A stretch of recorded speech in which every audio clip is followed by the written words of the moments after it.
Venez avec nous. Nous vous invitons à suivre notre visite avec notre podcast. Je peux entendre enregistrer là. C'est bon, vous êtes prêts?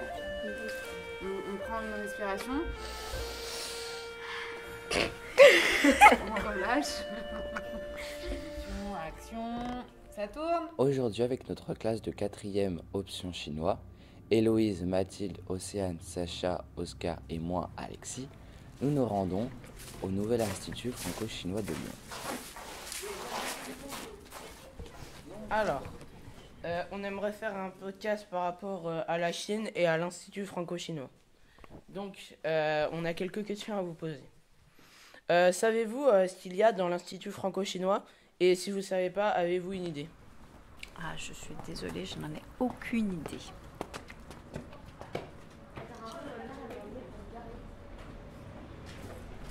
Excusez-moi, est-ce que vous avez un peu de temps à nous accorder ou pas? Désolée, Ok, bah excusez-moi. bonne journée. Moi, est-ce que vous connaissez l'Institut franco-chinois? Alors, un petit peu, mais pas suffisamment. Et je me disais il n'y a pas longtemps que ça serait bien d'aller le visiter pour de bon. Est-ce que vous faites du chinois? Bah oui, justement, on fait du Ah, chinois. voilà, très bien. Alors, une civilisation passionnante, mais un aujourd'hui questionnant. Alors, je vous conseille de lire, puisque vous êtes de jeunes, de faire connaissance avec Matteo Ricci, qui est le premier jésuite.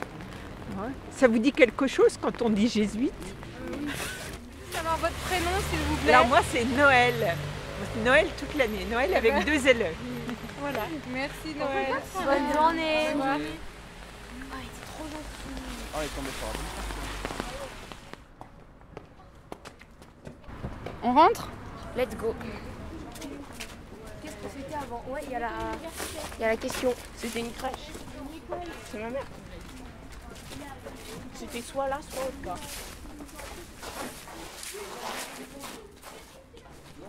Il y a un musée qui raconte cette histoire, l'histoire de ces gens en fait.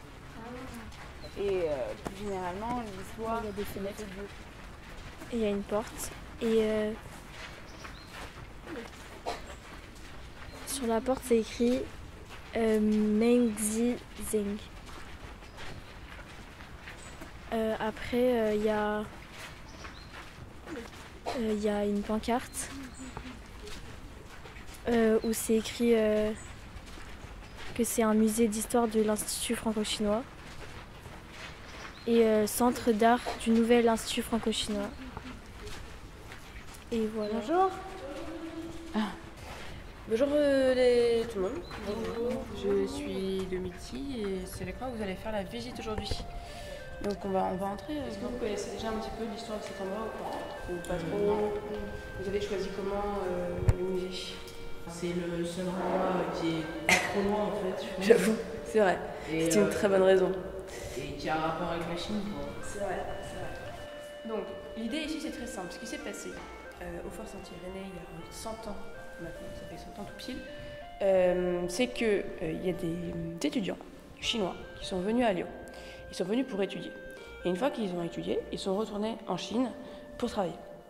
Ces étudiants, ils étaient 473, il y avait des hommes et des femmes, et donc ils ont vécu ici au Fort Saint-Irénée dans l'Institut franco-chinois de Lyon, qui est la seule université chinoise qui existait en dehors de Chine. Non, un autre domaine qui est vraiment très important. Littéraire. Non, après commercial. Littéraire. Pas commercial. Perdu. Bah non, il y en a one, two, three. Littéraire. Oh. Mais non, mais pourquoi littéraire? Pour écrire des livres. Pourquoi littéraire? Réfléchissez. Rappelez-vous que vous êtes dans la Chine du début du XXe siècle. Votre pays est envahi de toutes parts. Il y a de la guerre civile, il y a des gens qui meurent tous les jours, c'est terrible. Et vous avez les Occidentaux qui arrivent et qui font la Chine, Qu'est-ce qui se passe? Qu'est-ce que vous voulez faire en tant que littéraire? Leur écrire. À qui? Pour leur dire, on trouve un arrangement, on vous donne ci, vous arrêtez de nous envahir par exemple. Moi je vous demande une autre question. Combien de filles arrivent en France? Bah pas beaucoup. Pas ouais, beaucoup. mais c'est combien pas beaucoup? Moi je pense. Une vingtaine. C'est pas elle. Non. Ah ouais, la moitié de Il y en a 11%, vous en avez 50% qui sont venus. La Chine, c'est un pays qui aime bien les femmes.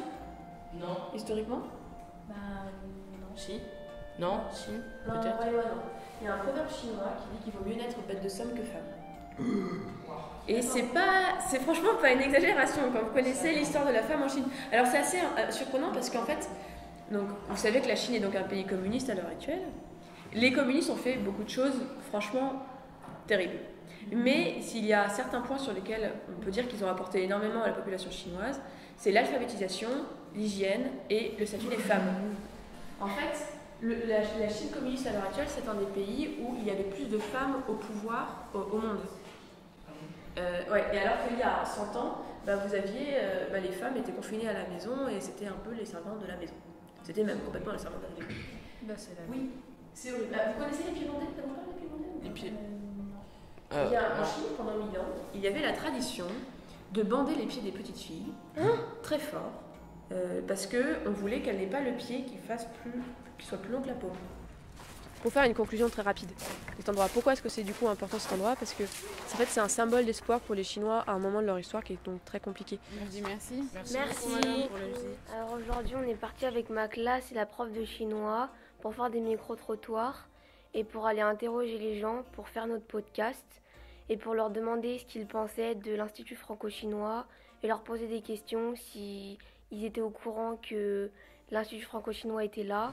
Bah, on a appris plein de choses à propos des étudiants chinois venus étudier ici à Lyon, sur l'histoire de la Chine avant. Les gens, ils n'avaient pas trop d'idées de ce que c'était l'Institut franco-chinois. Ils ne savaient pas trop ce qu'il y avait dedans. Julie, prof de chinois. Alexis, narrateur. Sacha, intervieweur. Mathilde, narratrice. Héloïse, preneuse de son. Océane, intervieweuse. Oscar, preneur de son. J'ai pas entendu enregistrer là. Podcast.